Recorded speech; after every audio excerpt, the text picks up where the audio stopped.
দেবতী ত্রিপুরা মহোদয় ইতিমধ্যে আমাদের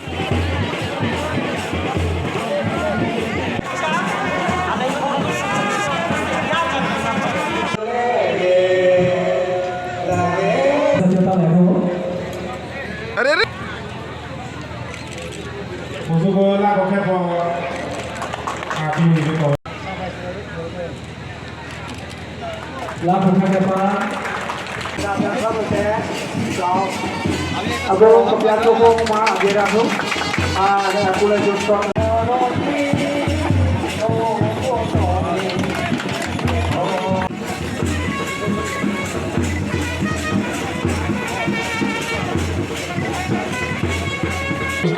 রাজ্যভিত্তিক মগ সমাজের ঐতিহ্যবাহী ওয়া উৎসব, এই ওয়া উৎসবের উদ্বোধক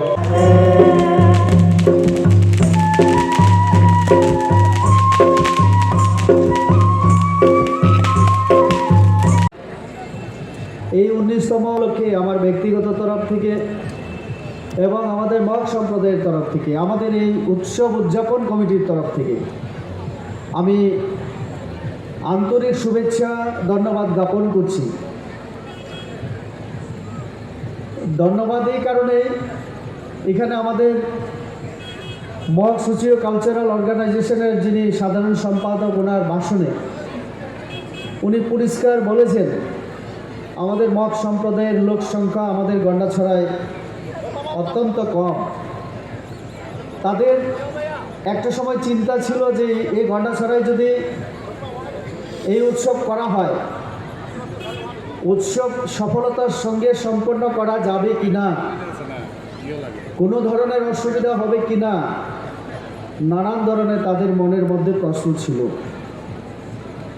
কিন্তু অত্যন্ত আনন্দের এই পর্যন্ত যে উদ্বোধনী অনুষ্ঠান আমাদের চলছে, এই পর্যন্ত আমি মনে করি এখানে আমরা বিভিন্ন সম্প্রদায় জনজাতির তো আছে, পাশাপাশি আমাদের যেমন আদিত্য সরকার আমাদের বাঙালি সম্প্রদায় থেকে রিপ্রেজেন্ট করছেন, আরও অনেক সম্প্রদায়ের আমরা সবাই মিলিত হয়ে সুন্দর পরিবেশে আমাদের এই উৎসব আমরা উদযাপন করছি। আমি আনন্দিত এবং খুশি এই কারণে, আমাদের যিনি বুদ্ধ ধর্মের প্রচারক, ওনার সঙ্গে ইনি অনেকবার আমার দেখা হয়েছে।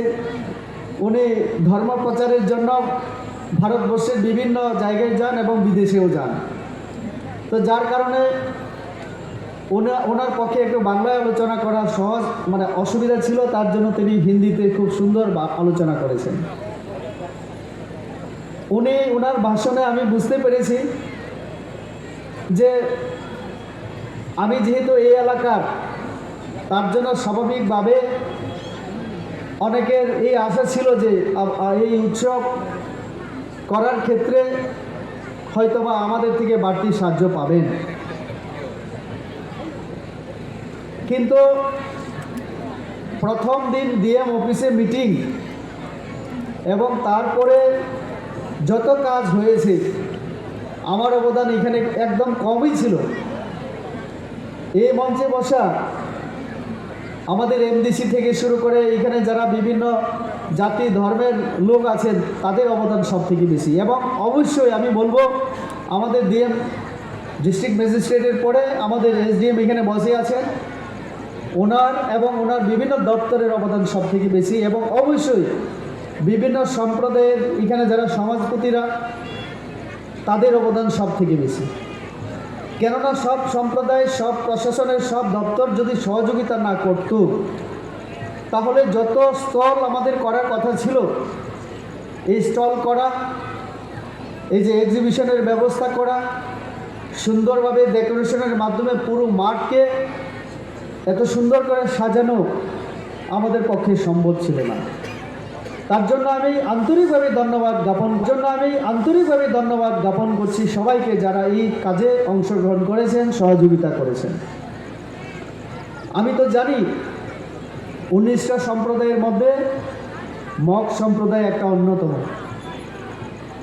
এই মগ সম্প্রদায়ের সংখ্যায়, জনসংখ্যার দিক থেকে একটু কম হলেও ত্রিপুরা রাজ্যের মধ্যে আমি বলতে চাই সব থেকে শান্তিপ্রিয় এবং অহিংসার বাণী যদি কেউ প্রচার করে থাকে এই বৌদ্ধ ধর্মের মাধ্যমে, তাহলে আমাদের এই মগ সম্প্রদায় সংখ্যায় কম হলেও সাংস্কৃতিক দিক থেকে আমাদের মগ সম্প্রদায় কোনো অংশে কম না। আমি দেখেছি মগ সম্প্রদায়ের মধ্যে সংস্কৃতিকে নিয়ে চর্চা, নাচ গান, নিজস্ব সংস্কৃতি এবং ঐতিহ্যকে ধরে রাখার ক্ষেত্রে আপনারা কাজ করে চলেছেন এবং আপনাদের যে যোগাযোগ সারা বিশ্বের বৌদ্ধ ধর্ম যেখানে যেখানে আছে, সেই থাইল্যান্ড, মায়ানমার থেকে শুরু করে ভারতবর্ষের বিভিন্ন রাজ্যের সঙ্গে আপনাদের যোগাযোগ আছে। এখানে যে সমস্ত আপনাদের ট্রেডিশনাল যে ড্রেসগুলি আপনারা পরিধান করেন, এগুলিও আমি শুনে অবাক হই। এখানে লুঙ্গি পরার জন্য অনুরোধ করা হয়েছিল, আমি দুঃখ প্রকাশ করছি, আমি আমার পরার অভ্যাস নেই, তার জন্য আমি পড়তে পারিনি। কিন্তু যারাই পড়েছেন খুব সুন্দর লেগেছে এবং এইটাও আমি শুনেছি অনেক সময় থাইল্যান্ড থেকে, বাইরের থেকেও আপনারা আনেন। তো এতেই প্রমাণ হয় যে আপনারা শুধু ত্রিপুরা নিয়েই, ভারতবর্ষ নিয়ে আপনারা থাকেন না, পুরো বিশ্বের সঙ্গে বিশ্বের সমাজ কিভাবে এগিয়ে চলছে, বিশ্বের অন্যান্য সমাজ এবং সংস্কৃতি ধর্মকে কিভাবে উন্নয়নের মাধ্যমে সামনে এগিয়ে চলছে, এই সমস্ত বিষয়ের উপরে আপনাদের নজর আছে। তার জন্যই আমি মনে করি যে আমাদের রাজ্য সরকারের যত উৎসব সরকারিভাবে পালিত হয়, তার জন্যই আমাদের রাজ্য সরকার আপনাদেরকেও স্বীকৃতি দিয়ে তথ্য সংস্কৃতি দপ্তরের উদ্যোগে এই উৎসব করার জন্য আপনাদেরকে সাহায্য করা হয়। আমি সাংসদ হওয়ার পরে, এমপি হওয়ার পরে এই পর্যন্ত 3.5 বছরে 3 সম্প্রদায় আমার কাছে গেছেন। আমি চেষ্টা করেছি সব সম্প্রদায়কে সমানভাবে, সমান দৃষ্টিতে দেখে সমপরিমাণে সাহায্য করা। প্রথম ব্রু সম্প্রদায় রিয়াংদের হজাগিরি করব হয়েছিল, চেষ্টা করেছি সেইভাবে সাহায্য করা। গত বছর আমাদের ত্রিপুরা সম্প্রদায়ের ত্রিপুরা চুবলাই বুথু দুমাসরাতে 2 দিন থেকে আমি সেখানেও চেষ্টা করেছি নিজেও, যদিও আমি করবুকে যেতে পারিনি, আমার পার্লামেন্টের কোনো কাজ ছিল, তার জন্য আমি থাকতে পারিনি। এবারে যেহেতু আমার পার্লামেন্টের অধিবেশন নেই, তার জন্য আমি কথা দিয়েছিলাম অন্তত প্রথম দিন আমি যে কোনো মূল্যে আমি করার আমার সৌভাগ্য হয়েছে। যখন আমার কাছে আপনাদের সমাজের কয়েকজন আমার কাছে গেছেন, যাওয়ার পরে আমাকে বললেন যে এবারে আমাদের সিদ্ধান্ত হয়েছে গন্ডাছড়াতে করা হবে। তো স্বাভাবিকভাবে আমি একটু চাপের মধ্যে ছিলাম। যদি কোনো কারণে কোনো ভিলেজ কাউন্সিলের নির্বাচন ঘোষণা হয়ে যায়, এরকম কোনো বড় সিদ্ধান্ত সরকারের হয়ে যায়, তাহলে এই ফেস্টিভ্যাল করা খুব কঠিন ব্যাপার ছিল। আর আমাকে কয়েকজন বলেছেন, আপনি এখানকার মানুষ, আপনি মেম্বার অফ পার্লামেন্ট, আপনি থাকার পর আমাদের কোনো চিন্তা নেই, আমাকে সবাই বলেছেন।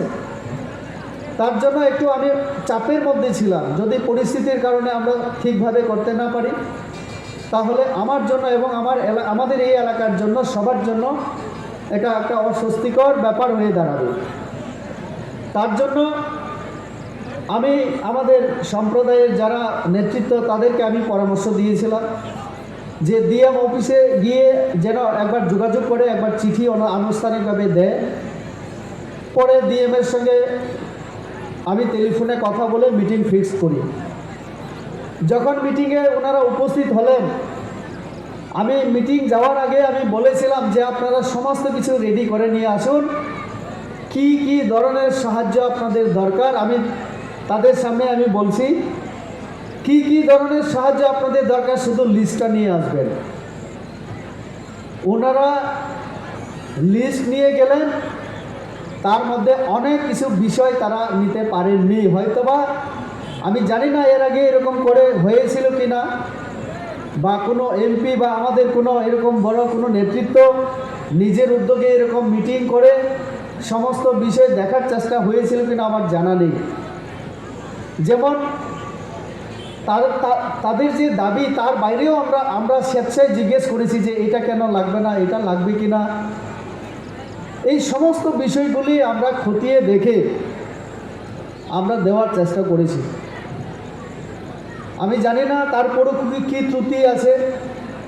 যদি এমন কোনো ত্রুটি থাকে বা এমন কোনো বিষয় থাকে যে আগামী দিন আজকে শুরু আগামী দিন সেটা লাগবে, আপনারা অবশ্যই বলবেন। এইখানে একটা কথা আমি বলতে চাই, যেহেতু আমাদের সাধারণ সম্পাদক এমএসকো তিনি বলার চেষ্টা করেছেন যে শুধু 85,000 টাকা তাদেরকে আর্থিক অনুদান দেওয়া হয় সরকারের পক্ষ থেকে। কিন্তু আমি যতটুকু জানি আইসিএ ডিপার্টমেন্ট থেকে আপনাদের জন্য যদি 85,000 নির্ধারিত করা থাকে, তাহলে ট্রাইবাল ওয়েলফেয়ার মিনিস্টার, আমি ওনাকে বলেছি আগামীকাল উনি আসবেন, আপনারা যদি অ্যাপ্লিকেশন দরখাস্ত আর্থিক সাহায্যের জন্য দিয়ে থাকেন, আমি ওনাকে গতকাল মুখ্যমন্ত্রীর বাসভবনে আমাদের একটা মিটিং ছিল, আমাদের ভূমিকানন্দ ছিলেন, আমি জনজাতি কল্যাণ মন্ত্রী রামপদ জমাতিয়াজিকে ব্যক্তিগতভাবে অনুরোধ করেছি যে আপনি আপনার তরফ থেকে দেখবেন, কারণ উনি নতুন মন্ত্রী হয়েছেন। এরপরে আমি জানি টিটি এডিসি তারাও সব সম্প্রদায়কে কোনো না কোনোভাবে ওয়া ফেস্টিভ্যাল শুধু মগন ফেস্টিভ্যাল ইয়া জাতি জনজাতি নিতুই চুং ফেস্টিভ্যাল ও ফেস্টিভ্যাল চুং শুধু নাইয়া চুম্বল ফেস্টিভ্যাল অনেক কিছু স্টল মা দং চিনি সমাজ যদি চুংক্রাও খিনিকে সিকাং চিনি জাতি ন সিকাং ঠিক মা খিনাই তারপর যে জাতিনি তুমুং চামুং কাইমুং যত না ঠিক মা খাই তারপর আমাকে চুং ও ফেস্টিভ্যাল যাতে চিনি শুধু মগ সম্প্রদায় ফেস্টিভ্যাল ইয়া ত্রিপুরানি সম্প্রদায় চিনি রিয়াং সম্প্রদায় চিনি চাকরা সম্প্রদায় যত সম্প্রদায় বডিম ফেস্টিভ্যাল চুং মাগিনাই তারপর আমাকে চুং চিনি অফিসার তুমনাই চিনি গভর্নমেন্ট অফিসার তুমনাই যত চুন হেল্প খিহা তিরিবডিমা প্রোগ্রাম চুং নাইথকে চুং কালারফুল খেলমা বাইয়ে চুং যত চিনি জনজাতি মিলে চুং খেহা মিটিং খেহা বগন্দসরাও তিন তাকলাই চুং 19তম ওয়া ফেস্টিভ্যাল চুং সাকসেস খেয়ানো বাই চুং 3-4 দিন ধরে চুং বড় চিনি কমিটি সহ চুং সহ অফিসার সহ চুং বড় গণেশ ডক্টর খেলমা চুং চেষ্টা খেয়ে তারপর আমাকে 24 কামো যাতে বডিমা ফেস্টিভ্যাল গন্ডসরা উঠো 24 কাউত্রে চুং কাহাম কে ওয়ান মা চুং চেষ্টা খিনাই এবং চুং খাই জরাও চুং মানে ডিসকাউন্ট নাওলাই তো ভাইরে চুং বেকে চাল অনুমা বেকে তুয়েনাই আবার চুং চেষ্টা খিনাই তারপর আমাকে যে চুং বড়নি তিনি যেহেতু 7টা বাজেও চুং তিনি হহা চুং প্রোগ্রাম চালনাই কালচার প্রোগ্রাম নাই চিনি অনুষ্ঠান নাই বেশ কাছি নাওলাই ফাইনাই চিনি হগ্রা ফাইনাই যত ন চুং নাই সঙ্গে চুং তিনি প্রোগ্রাম চুং চাষা নাই থামা চুং মা খিনাই তারপর আমাকে যেহেতু যে আইন ডিসকাউন্টে চিনি এমপি সাচুং চিং ডিসকাউন্ট কাম সা থামনাই আমাকে যত ন ফ্রুমিয়ান আইন কাউ থেতর বড় কারি হা যত ন ফ্রুমা